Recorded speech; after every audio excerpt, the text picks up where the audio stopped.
Operations for the demolition of the Nijmegen Bridge were planned by command in a top-secret environment. Our group got to know the details only after the Tommies strengthened protection at the site, using powerful searchlights and installing additional machine gun nests on the bridge. No wonder. An attack bridge enables the English to endlessly reinforce their bridgehead across the River Vaal, with tanks and gunnery preparing further advance towards Arnhem. Our mission is to give commandos from K-Unit a chance to put torpedo mines beneath the bridge's pillar without being noticed, and to blast it off.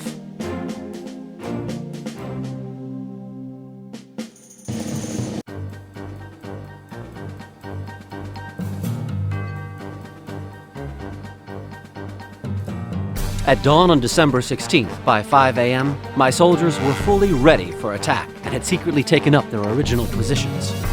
Once the initial thunderous bombardment which opened Operation Watch on the Rhine died down, our assault platoon, along with other units, could take the Americans by surprise. They suffered severe losses and are retreating in panic. Crossings over the Maas are awaiting us ahead, and now a small town called Wiltz is standing in our way. The Yankees' 110th Infantry Division are holding their position.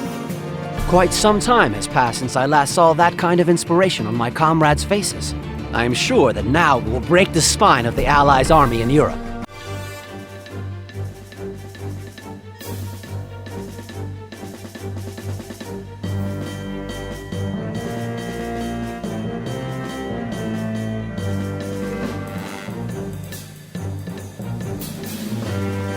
Alongside Joachim Piper's tank group, we've been quickly progressing forward, deep into the enemy's defenses.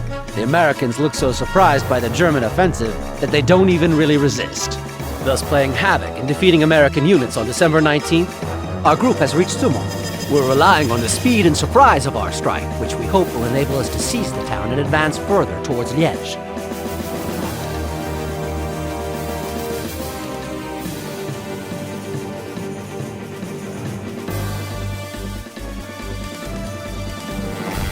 On December 17th, we shot ahead with the 2nd Tank Division, and now we're advancing westwards along the banks of the Clare. The main supply centers are located in this area, and the Americans are sending reinforcements in across an intact railroad bridge to the northeast of here, as they decided to avoid open fight and strengthen their positions. I can hardly blame them because they made the only correct decision. No one is likely to stop us in open country, but an entrenched enemy can seriously hamper our attack, especially as our division's main forces are remaining behind due to poor roads. Our Tigers, Panthers, and our time-tested PZ-4 are advancing and breaking through all barriers.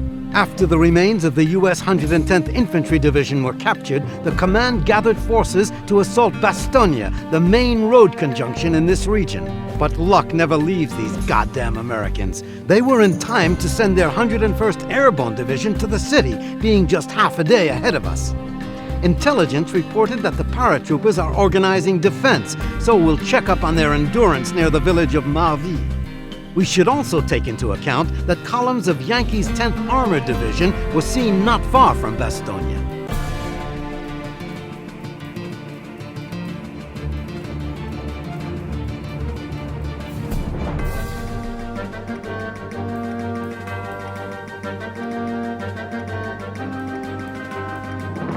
All our efforts were in vain. Those darned Yanks bombed out the bridges in Namur.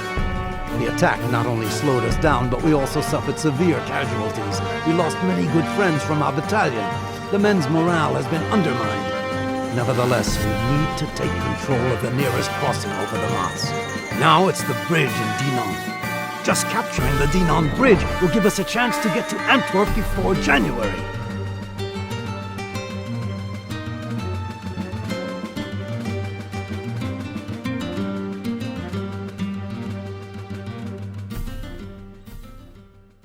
What luck! My application was accepted, and I was directed to the 150th Special Brigade under the command of the famous Skorzeny. We were given U.S. military uniforms, Garand rifles, and Thompsons. The brigade's mission is to pretend to be a retreating American unit, to wreak havoc and to sabotage in deep rear of the enemy. Our main target is American military fuel depots in Rochefort. We need to seize them fully intact, cause our tank men are literally praying for trophy fuel. There's no other fuel. I'm very nervous, for now all hopes are put on our group, and if we fail to cope, all previous victories achieved with so much trouble will lose any significance.